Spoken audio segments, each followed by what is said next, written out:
तन्ने भगमा पाना भाया क्यों बाक्याला रंग चढ़ाया हो तन्ने भगमा पाना भाया बाक्याला रंग चढ़ाया यहाँ सुरती किसी लगाई से कि जोग पे जाना से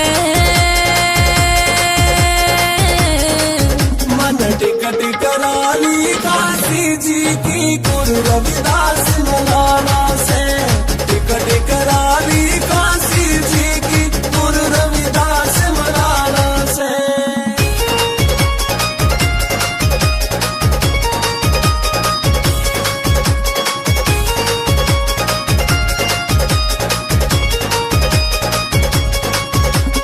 रात ने जिक्र करे था ऑफिस में काम बतावे था ऑफिस में काम बतावे था सपने में दर्शन होगे